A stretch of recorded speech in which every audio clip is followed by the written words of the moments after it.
Bonjour Monsieur Fréau. Bonjour Monsieur Roubody. Vous allez bien? Bah tu vois, j'ai prêt le pied en avant à découvrir. Ça fait combien de temps qu'on n'a pas été sur un salon avec POA? Plus d'1 an et demi. Voilà, presque 2 ans. Le dernier salon c'était Bruxelles. Et là on est à Munich, en Allemagne. C'est une première presque, c'est la première fois qu'on peut se réunir. On ne sait plus comment ça marche presque. Ouais, hein. Mais on est tous enthousiastes comme une rentrée de classe. Ouais, il y a un peu ça. Tous les journalistes sont contents. On voyait les journalistes et tout. Ça a manqué. Alors il faut expliquer, Munich c'est la première fois que ça a lieu à Munich. Avant c'était à Francfort dans un endroit. Là c'est un salon plus petit qui est disséminé tout au long de la ville. Et tout le monde n'est pas là. On va dire que c'est un salon franco-allemand. Il y a Renault. Et puis il y a Mercedes, BM, mais par exemple il y a Renault, Cocorico et tous les Allemands sont là en ordre bien groupé. Renault a présenté la Mégane. Je vous invite à aller voir la vidéo qu'on a eu la chance de pouvoir faire avant. On va pas vous en refaire une. Là, on va se balader dans le salon, mais il faut pas la louper la Mégane. C'est plus un salon qui est en train de devenir professionnel, j'ai envie de dire. On voit bien que les choses changent. Et qui agrège beaucoup d'acteurs de la mobilité, donc de la trottinette, des vélos, des acteurs de logiciels, de Qualcomm et tout ça. Tu sens que ça bouge énormément. Alors là, on est quand même chez Mercedes. On va commencer parce qu'il y a quand même des îlots de résistance. Et Mercos y va à fond. On est devant là leur concept qu'ils appellent Avatar, qui est avec cette bulle. Moi, il y a un petit truc que je trouve marrant derrière. Tu vois, t'as des écailles qui bougent en fonction de l'air, de la température pour refroidir l'habitacle et tout. Bon. Et qui dit on va désormais prendre soin de la nature au fond. Ouais, alors parce que ça fait un peu. Non, mais c'est le chemin. Et ce qui est intéressant aujourd'hui, là, c'est que c'est vraiment le salon, tu vois, de la mobilité électrique, du respect de l'environnement et quasiment de la voiture autonome. Moi, j'ai été assez frappé de voir. Ils sont obligés. Alors, est-ce que c'est du greenwashing? Je mets tous les arguments. Voilà, on n'en est pas là. En revanche, on va. De tout ce qu'ils exposent, parce que c'est quand même un salon, généralement ça t'annonce les 2-3 ans qui viennent. Ouais. Là, t'as plus que de l'électrique. Il faut pas oublier que là, on est en 2022, mais en 2025, quand tu rentreras dans une concession, beaucoup de constructeurs l'ont affirmé, on aura 90% de notre gamme entièrement électrique. Tu sais qu'il y en a que ça fait tousser, mais c'est le destin. Mais c'est le cas, on peut pas. C'est l'histoire. Tiens, juste avant de. Regarde, là c'est l'intérieur de l'Avatar. Toi qui aimes les écrans, Cédric, on peut dire ça, c'est quand on sera totalement autonome. J'y vais, non, j'ai trop envie. Tu auras une sorte de. En fait, c'est juste un vidéoprojecteur. Hein. Ouais, non mais. C'est une goutte d'eau. Tu vois la goutte? Assieds-toi vite, ce qu'il voulait faire sa photo, le monsieur là. Il va être content. Il a Fréau. T'as vu la définition, elle est pas. Non mais vas-y, laisse-le faire sa photo. Allez-y. Sorry. Et on comprend, ça c'était une source d'inspiration, tu sais, pour le QS qui adopte ce très grand écran, enfin cette association de 3 écrans, mais qui donne le sentiment d'en être un seul. Et ça a été justement l'acte fondateur. Bien, parce que là, c'est de montrer aux gens un peu l'ambiance. C'est vraiment, ce qui est frappant, c'est qu'on se bat depuis ce matin. Mercedes, c'est envie de dire, c'est le seul stand traditionnel qu'on a repéré. On est quand même là depuis 1h30. Très bagnole. On va vous les présenter. Il va y avoir plusieurs vidéos. Là, on a voulu commencer par, on va dire, une voiture presque normale, qui est la classe C, qui est nouvelle, qui s'est inspirée beaucoup de la classe S et qui sort... Et qui dévoile sa version, c'est-à-dire all-road. Sa version break, ils appellent ça all-terrain, tout-terrain, voilà, qui est là. Mais on s'est dit finalement, c'est la seule voiture à peu près encore normale, elle est même en diesel, allez, oh là là, mon Dieu, tu vois, et elle t'a tapé dans l'œil. Parce que c'est encore... là, elle fait 200 chevaux, elle a 4 roues motrices. C'est une voiture comme vous l'avez imaginé, j'allais dire, jusqu'à encore aujourd'hui. Elle a un très beau combo de couleurs. Mets-toi au volant. Alors, Julien, ça te rappelle quoi, toi, quand tu vois ce tableau de bord de S? Non, mais moi, par exemple, le QS qu'on avait fait avec le tableau de bord qui est tout du long, qui est peut-être un peu trop too much, j'avais soulevé la question. Je trouve que là, c'est un bon entre-deux. Parce que c'est la classe S normale, ça, c'est le même tableau de bord, là, pratiquement, là, sur c'est ça. C'est ça. Attends, je vais me mettre derrière. Et d'ailleurs, pour ceux que ça intéresse, on avait fait une vidéo de nuit qu'on avait fait jusqu'à minuit. On vous présente en fait toute l'interface, comment ça fonctionne. Et alors vous avez raison, parce que c'est une mini classe S. Bah ouais, alors pour que les gens se rendent compte, on fait plus attention, mais les Allemands, c'est marrant parce que les couleurs et matières allemandes, c'est quand même... c'est pas Là, les ça fait couleurs... un peu ballon de rugby. je sais C'est pas les matières françaises, quoi. Mais regarde, il s'éclate, là, tu vois. Avec... voilà, c'est du bois devant, c'est quoi, là Ouais, c'est une matière un peu... Il y a un côté un peu, tu sais, veste rayure tennis. Non, mais regarde même le travail de la contreporte et tout. Enfin, c'est les entrelacs de cuir. On est dans une classe C, c'est devenu une classe S.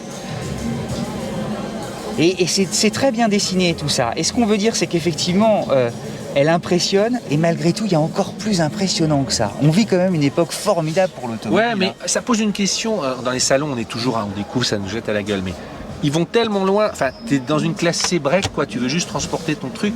Là, c'est tellement précieux, c'est tellement sophistiqué. Il y a tellement de choses. D'abord, on se dit que ça a un coût, puis dis-tu, mais est-ce que j'ai besoin de tout ça? Même si je trouve ça formidable, hein, je me dis... Mercedes, ils y vont à fond. Si on a commencé par Mercedes, on l'a dit, c'est parce qu'il a de la gueule de stand. Mais après, il y aura plein de vidéos, on va en faire à mon avis 3 ou 4 ici. Ils ont le vent en poupe et ils ont confiance en eux parce qu'ils s'amusent avec des néons, des trucs, des intérieurs un peu comme ça. Enfin, tu vois qu'ils ont confiance en eux, que ça marche bien pour eux. Et tu as des constructeurs, des électriques qui prennent 2-3 ans à sortir un truc. Là, des électriques, mais c'est comme les petits pains, il y en a un après l'autre. Là, on a commencé par un thermique, mais vidéos, mais avec des autonomies dignes de ce nom. La prochaine EQE, c'est 618 km. On va aller la voir, ouais. C'est impressionnant. Mais alors, cette classée break, légèrement surélevée, qui justement pallie les reproches, tu sais, ouais, vous n'avez que des SUV et tout ça. Je trouve que là, c'est presque d'un point de vue chic et tout ça, elle a de la gueule, quoi. Tu peux allumer le tableau de bord, je le voyais tout à l'heure, tu dois avoir c'est à gauche. Non, mais elle a start-stop, à mon avis, tu as quand même les compteurs qui s'allument. Pas sur le frein. Ouais. À déposer la clé. Non, j'ai pas la clé. Ils mettent plus la après, clé. toute l'interface, c'est toujours les mêmes interfaces. Ouais, allez voir la vidéo qu'on a faite de nuit. Qui fonctionne hyper bien. Mais elle est vraiment plaisante, hein. C'est une voiture à rouler, en fait. Tu te dis, alors il y a effectivement 2 types de motorisation, encore presque à l'ancienne, puisqu'il y a des thermiques, un diesel de 200 chevaux, un essence aussi. Et puis il y aura probablement plug-in. Le plug-in qui lui aura très grosse autonomie normalement, plus de 80 km. Donc ça c'est...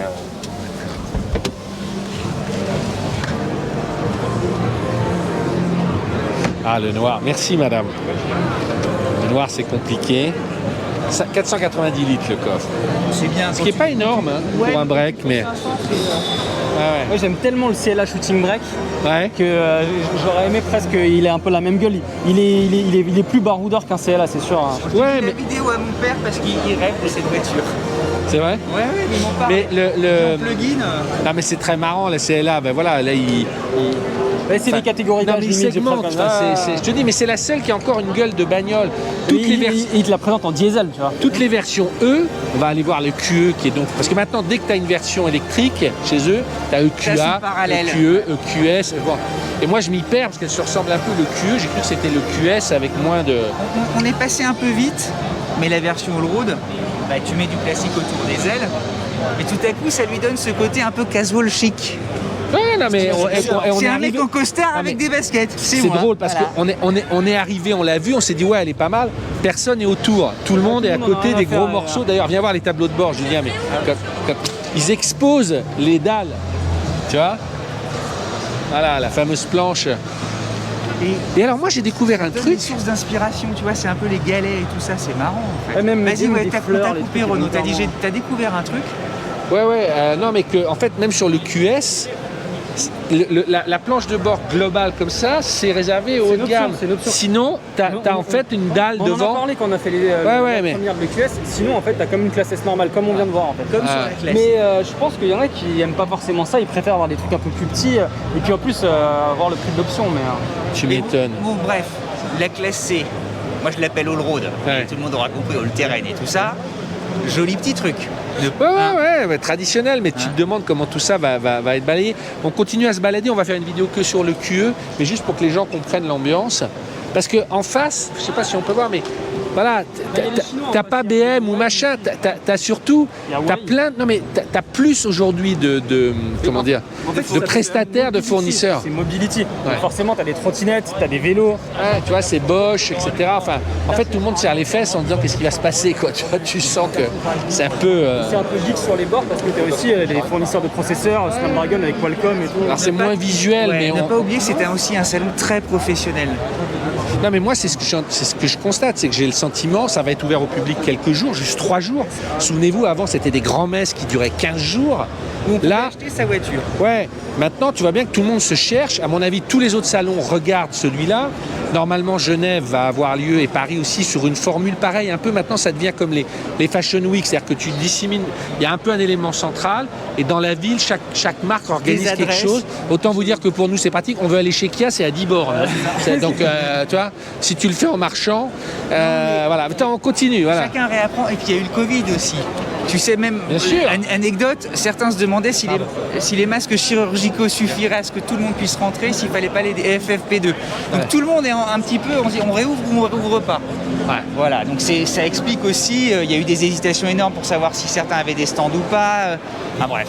Bon. Mais ça y est, le monde revit. Il y aura plein de vidéos sur POA, vous allez vivre le salon avec nous. Ouais, on va vous se balader avec vous. Tout au long de la journée, il y aura des... Je nous excuse d'avance pour ceux qui disent qu'on se parle parfois l'un sur l'autre, c'est chevauché. Nous, on ne prend pas des fiches avant et on peut pas être plus sincère, on prépare. Mais on lit pas une fiche devant une voiture, on est obligé on vous emmène comme si on était ensemble. Donc, ouais, on fait nos conversations. Voilà. Donc c'est pas. Je peux comprendre que parfois ça dérange, mais vous savez, c'est la règle du jeu. Pour ceux qui souhaitent vraiment la fiche technique, le meilleur journaliste du monde, c'est Google. Vous avez tout, mais tout. Sans blague. Non, mais c'est vrai, on n'est pas des perroquets, tu vois. Allez, on va se faire malgré tout. Vidéo par vidéo, voiture par voiture, parce qu'il y a un sacré. On va aller voir le QE. Moi, franchement, ça va être la prochaine vidéo, mais j'avais l'impression de voir le QS. Je m'y perds, mais bon, voilà. EQS aussi qui est sur POA, qu'on avait vu sur le toit de la terrasse Publicis. On coupe. Et abonnez-vous. Bon, abonnez-vous. On se retrouve tout de suite sur la suite du salon avec la QE.